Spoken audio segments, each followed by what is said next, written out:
There comes a strange silence in life after a certain age. Not the silence of an empty room, not even the silence of being alone.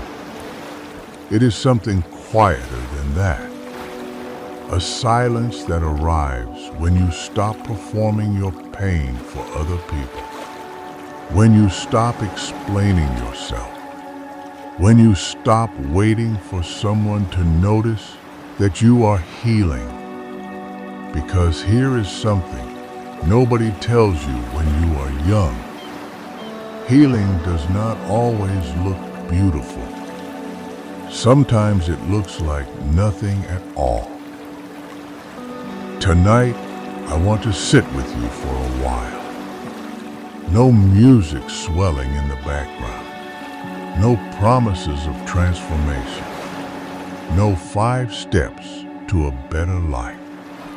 Just a quiet evening. Maybe you have a cup of tea beside you. Maybe it is raining where you are. Maybe it is not. Either way, let us talk about healing. The real kind. The slow, unphotogenic, deeply human kind. There is a woman named Anneli. She is 61 years old. She lives alone now in a small apartment with wooden floors that creak in the same 2 places they always have. Her husband passed 3 years ago. Not suddenly, slowly. The kind of loss that gives you time to prepare. And somehow that makes it harder, not easier.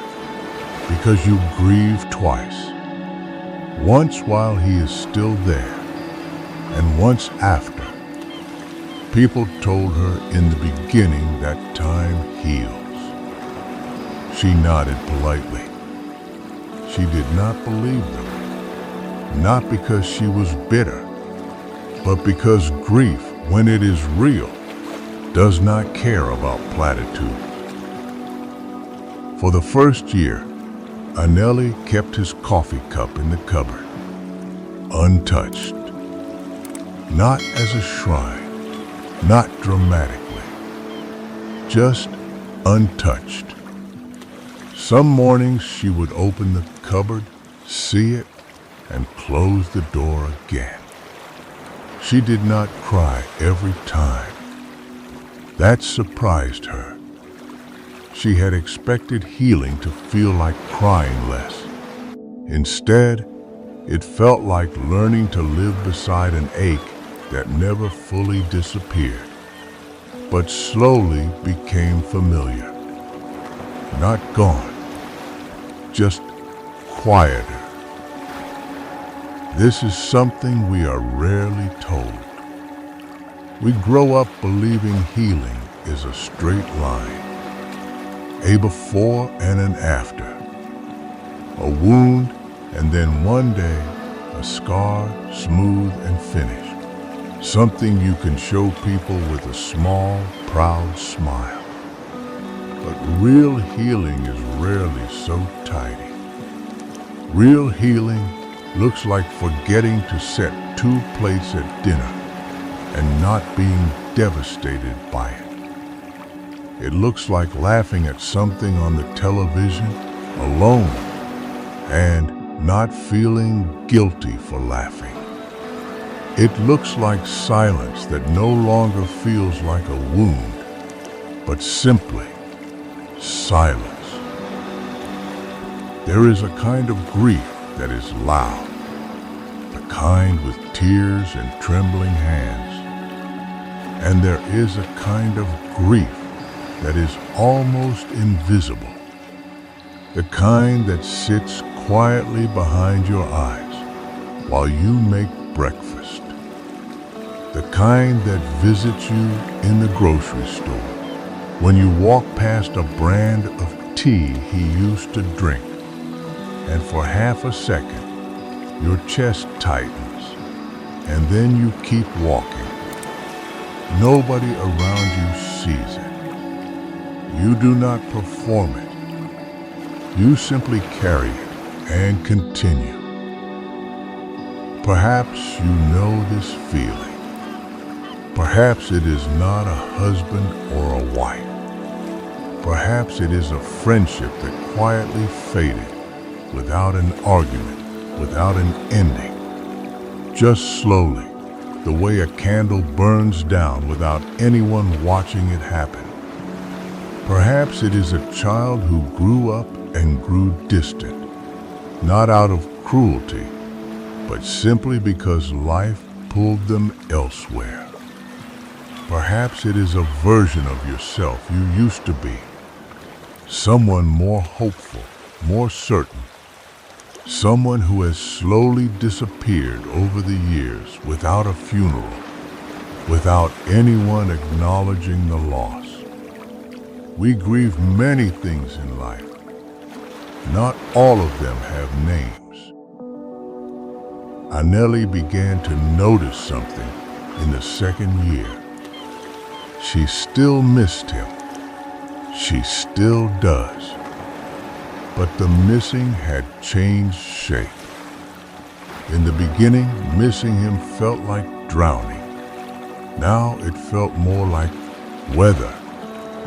Some days it rained. Some days it did not. She stopped expecting the rain to stop completely. She simply learned to keep an umbrella nearby. There is a particular kind of strength that nobody applauds. It is not the strength of climbing mountains or giving speeches.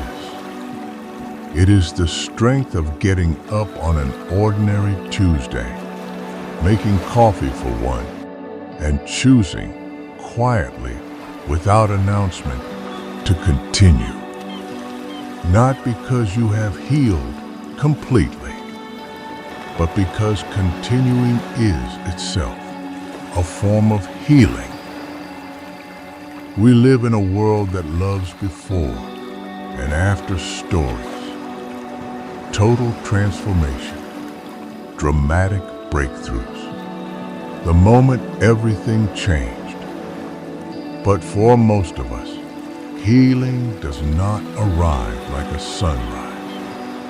It arrives like dusk, slowly, without a clear beginning, until one day you look up and realize the light has changed, though you cannot say exactly when. There is a man named Henry. He worked for 34 years at the same company. When he retired, people congratulated him. They spoke of freedom, relaxation, finally having time for himself. But what they did not mention was the strange grief of retirement. The grief of losing a structure that gave your days meaning. The grief of waking up at 6 in the morning out of habit and not knowing what to do with yourself at 6:15.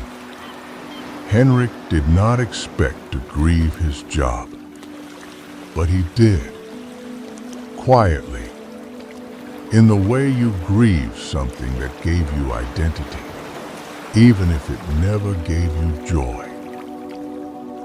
Healing for Henrik did not look like immediate purpose. It did not look like suddenly discovering a passionate new hobby, as the magazines promised. It looked like long walks with no destination. It looked like sitting at the kitchen table at 10 in the morning, watching the rain, and slowly, over months, feeling less guilty about doing nothing. It looked like rediscovering small pleasures. The smell of bread from the bakery downstairs. The particular blue of the sky just before a Nordic winter sets in. Tiny things. Things too small to write a self-help book about. but large enough to slowly rebuild a life. Perhaps healing is not about becoming someone new. Perhaps it is simply about becoming familiar with who you are now, after everything that has happened to you. Not the person you were before the loss. Not some idealized, fully repaired future self. Just you, as you are, tonight. There is something quietly radical about accepting an unfinished life. We are taught to chase resolution. Closure, they call it. But many things in life never close. Some relationships end with a door slowly easing shut, not slamming. Some griefs do not conclude. They simply become part of the architecture of who you are. And perhaps that is all right. Perhaps healing does not mean the wound disappears. Perhaps it means the wound no longer defines the whole shape of you. I think of an old couple I once saw on a train. They did not speak the entire journey. No conversation, no phone, no noise. Just sitting beside each other, watching the snow fall outside the window. At first glance, you might think there was distance between them. But watch closely, and you would see it differently. Their silence was not absence. It was comfort. Decades of conversation had settled into something quieter, a language beyond words. Sometimes healing in relationships does not look like passionate reconciliation. It looks like simply being able to sit beside someone in silence without needing to fill the space. We often confuse peace with happiness, but peace is not the absence of sadness. Peace is the ability to hold sadness without being destroyed by it. Annelie still misses her husband. Henrik still occasionally feels lost without his old routine. The fading friendship still aches sometimes, late at night, for reasons we cannot always explain. And yet, there is peace. Not because the pain is gone, but because we have learned to live alongside it, the way you learn to live beside a river, sometimes calm, sometimes rising, but always part of the landscape now. There is a particular Nordic wisdom in this, a culture that understands the value of silence, of slow seasons, of long winters that test patience, followed by summers that arrive almost as a quiet reward. Life here teaches you that not everything blooms quickly.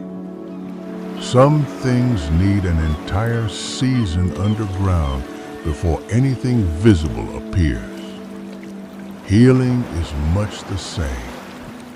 It happens beneath the surface, long before it shows itself in the light. Maybe you are listening tonight because you too are healing from something. A marriage that ended quietly. A friend who stopped calling. A version of your life you imagined that never quite arrived. A parent you have lost, or one you are slowly losing to time and forgetting. A child who no longer needs you the way they once did. a body that no longer moves the way it used to, a heart that grew a little more guarded after being hurt. If any of this resonates with you, I want you to know something. You do not need to heal beautifully. You do not need to heal quickly. You do not need to perform recovery for anyone. There is no one watching, grading how gracefully you carry your grief. There is no deadline for becoming okay again. You are allowed to still feel sad about something, even years later. You are allowed to laugh again, even while still missing someone. These two things are not contradictions. They are simply what it means to be human. Annalie eventually used that coffee cup again, not because the grief disappeared, but because one ordinary morning she simply needed a cup, and his was the closest one. She did not cry. She did not feel triumphant. She simply drank her coffee. And in that small, unremarkable moment, something had shifted. Not healed completely, just shifted. Henrik eventually found a quiet rhythm in his days. Not passion, not purpose, in the grand sense the magazines describe. Just rhythm. Mornings with coffee and the newspaper. Afternoons with long walks. Evenings with the small comfort of routine. It was enough, not because it was extraordinary, but because it was his. Perhaps that is the quiet truth underneath all of this. Healing does not arrive as a finished, polished thing. It arrives in fragments. A morning where the sadness is a little lighter. An evening where silence feels peaceful instead of empty. A memory that once brought only pain, now bringing a small, sad smile instead. These fragments do not announce themselves. They simply accumulate quietly over years until one day you realize you are different than you were. Not fixed, just further along. If you are in the middle of your own healing tonight, I will not tell you it gets easier quickly. I will not tell you that one day soon you will wake up and feel completely whole again. I think that would be a lie, and you deserve more honesty than that. What I will tell you is this. You are allowed to heal slowly. You are allowed to heal in ways that no one else sees or applauds. You are allowed to still be healing, even after years have passed. There is no shame in that. There is no race. Maybe healing in the end is not about returning to who you were before. Maybe it is about quietly, patiently, becoming someone who can hold what happened without being consumed by it. Someone who can set 2 cups down again, even with 1 chair sitting empty.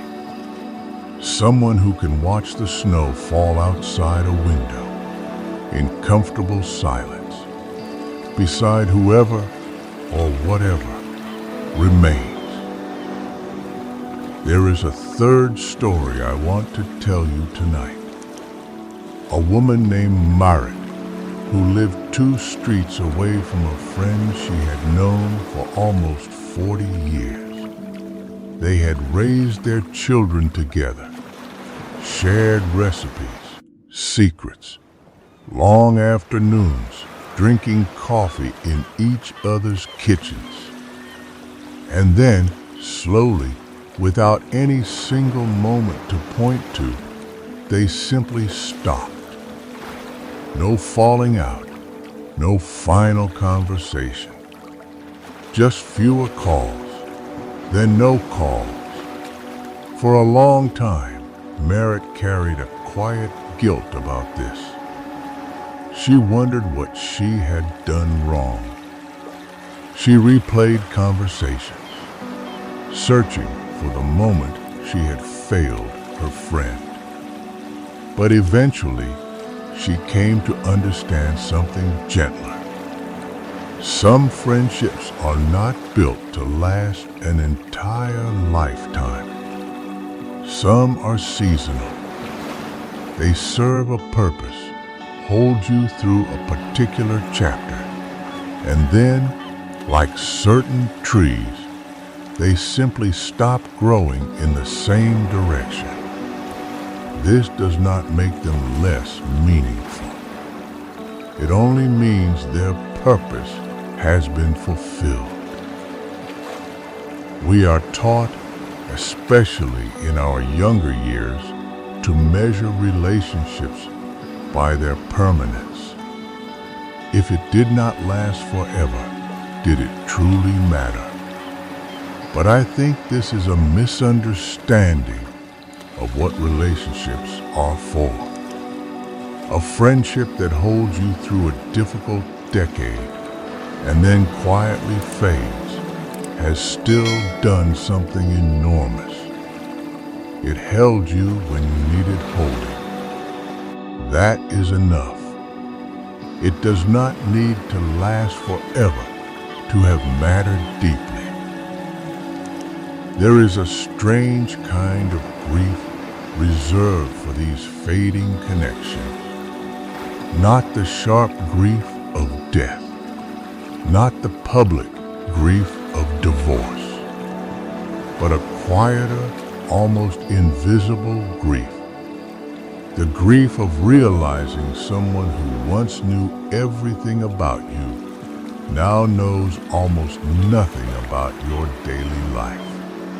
The grief of scrolling past a name you used to call every single day and feeling that distance settle in your chest like cold air. This grief rarely gets spoken about. There is no ceremony for a friendship ending. No one sends flowers. You simply carry it quietly, the way you carry most of these subtle losses. Merritt eventually made peace with this, not by forcing the friendship back to life, not by writing long letters demanding explanations, but by allowing herself to feel grateful for what had been instead of bitter about what had ended. This too is healing. Gratitude that survives the ending of something good. It does not erase the sadness, but it changes its texture. Let us slow down for a moment. Let us breathe. Outside your window, perhaps it is dark already. Perhaps there are streetlights glowing through a light rain. Perhaps it is simply quiet, the way evenings often are once we reach a certain age, and the noise of obligation has finally softened. This is a good time to ask yourself something. Not, have I healed? But, am I allowing myself the time to heal? These are very different questions. So often, we treat healing as a task to complete. Something to check off a list, alongside paying bills and replying to messages. We grow impatient with our own grief.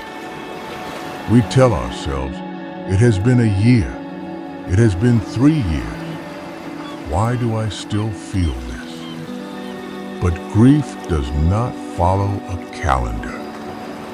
It follows its own quiet logic, one we rarely understand until much later. Looking back, I think of an old wooden chair, weathered by years of rain and sun. If you look closely, you will see the cracks, the places where the wood has split slightly, where the paint has faded unevenly. And yet, the chair still stands, still holds weight, still serves its purpose, season after season. Perhaps we are not so different. Our cracks do not disappear with time. They simply become part of the structure that continues to hold us up. There is a particular kind of peace that comes not from resolving every wound, but from no longer being afraid of them. Annalie is not afraid of the empty side of the bed anymore. Henrik is not afraid of unstructured time anymore. Merritt is not afraid of the silence where a friendship used to be. This is not the same as being unaffected. It is something quieter than that. It is acceptance, not resignation. Acceptance. The difference matters. Resignation says, nothing can be done, so I give up. Acceptance says, this is what happened, and I am still here. Perhaps tonight you are carrying something that has not yet softened into acceptance. Perhaps it still feels sharp. That is all right. Healing does not move at a fixed pace. Some wounds take years to soften. Some never fully do, and instead simply become something you learn to carry more gently. The way you might learn to hold a heavy bag differently over a long walk, shifting it from one shoulder to the other, so the weight becomes bearable. There is no need to rush yourself toward peace. There is no shame in still grieving something that others believe you should be over by now. People will often, without unkindness, ask why you are still sad about something so long ago. They mean well, but grief does not ask permission to remain. It simply stays in its own quiet way for as long as it needs to. I want to share one more small image with you before we close. Imagine an old Nordic forest in late autumn. The leaves have mostly fallen. The trees stand bare, exposed, almost vulnerable in their nakedness. To anyone passing by, the forest might look lifeless, cold, empty, finished. But beneath the surface, the roots are still alive, quietly preparing, gathering strength for a spring that has not yet arrived, but will. This is what healing often looks like from the outside. Bare quiet, unremarkable. And yet, beneath the surface, something is always slowly preparing to grow again. You do not need to show the world your healing. You do not need visible proof of your progress. Some of the most profound healing happens in complete privacy, in the quiet of an empty kitchen, in the long pause before sleep, in the slow decision to get up again on an ordinary morning when getting up did not feel possible the day before. No one applauds these moments. No one needs to. They are enough simply because you lived them. There is one more person I want you to meet before we finish. A man named Jorma in Finland, who spent most of his adult life caring for his wife after an illness changed the shape of their marriage. For years, his days were structured entirely around her needs. Medication schedules, doctor's appointments, the quiet vigilance of always listening for a call from the next room. When she passed, people expected him to feel only grief, and he did. But he also felt something he was ashamed to admit, even to himself. Relief. Not relief that she was gone. Never that. But relief that the long, exhausting watchfulness was finally over. This shamed him for a long time. He believed that feeling relief meant he had not loved her enough. It took him nearly 2 years to understand otherwise. Grief is rarely a single, pure emotion. It is often tangled, sorrow braided together with exhaustion, love intertwined with quiet resentment, devotion sitting uncomfortably beside longing for a simpler life. This does not make your grief less honest. It makes it human. Jorma loved his wife completely, and he was also quietly allowed to feel tired. Both of these things were true at once.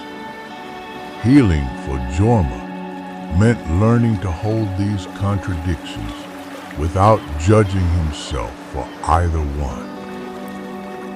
We are often taught to feel one clean emotion at a time, happy or sad, grateful or resentful, strong or weak.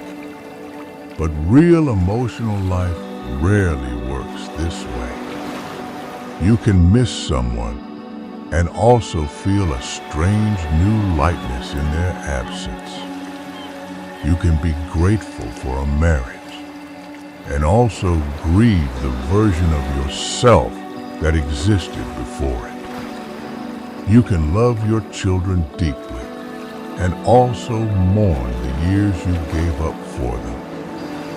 None of this makes you ungrateful. It simply makes you honest. Jorma eventually began volunteering at a small community center near his home, not out of some grand sense of purpose, simply because the mornings were long and he needed somewhere to be. He did not arrive seeking healing. He arrived seeking something to do with his hands and his hours. But slowly, almost without noticing, healing arrived anyway, not as a destination he reached, but as something that accumulated quietly in the background of an ordinary life, while he was busy simply continuing. Perhaps this is the final gentle truth I want to leave you with tonight. We often imagine healing as something we must actively pursue.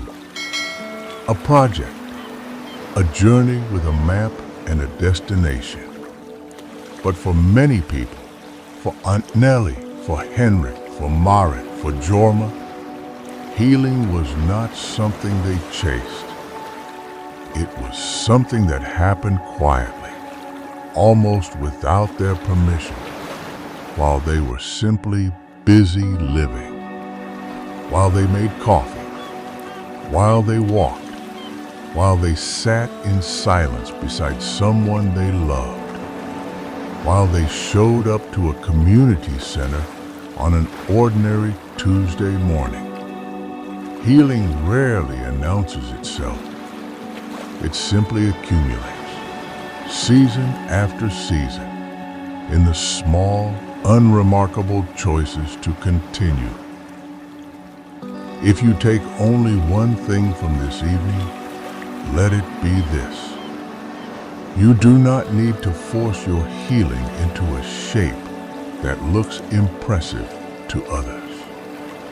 You do not need a dramatic turning point. You do not need to forgive everyone, understand everything, or arrive at some final peace that never wavers again.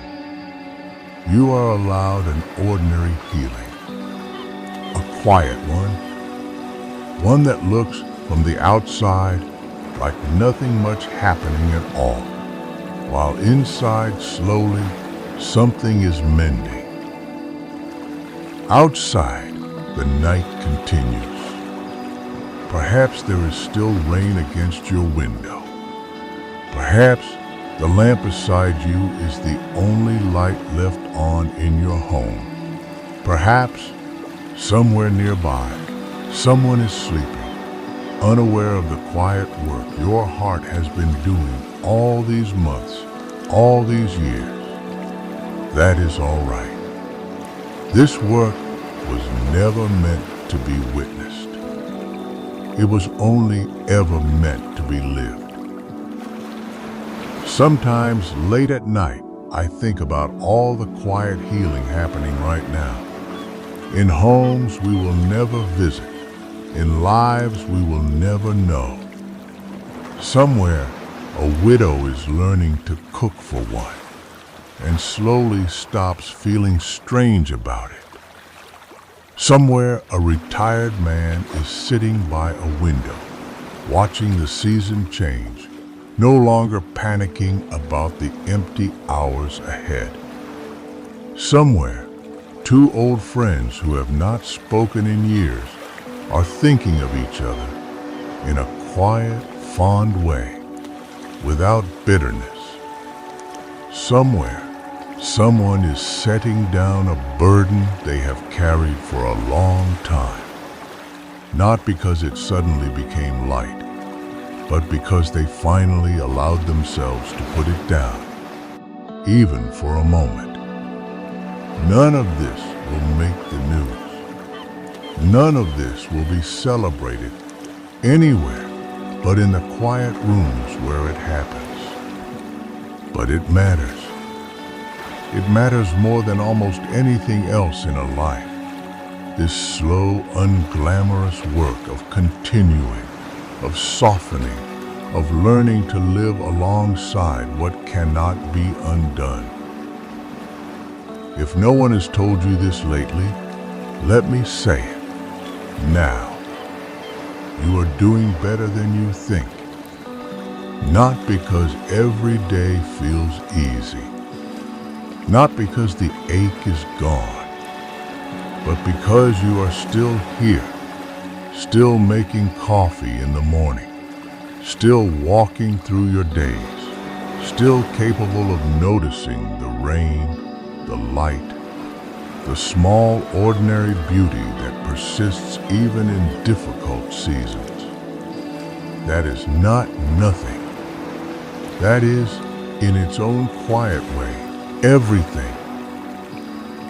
So tonight, wherever you are listening from, if your healing does not look beautiful, if it looks like ordinary mornings, quiet evenings, small unnoticed moments of simply continuing, that is all right.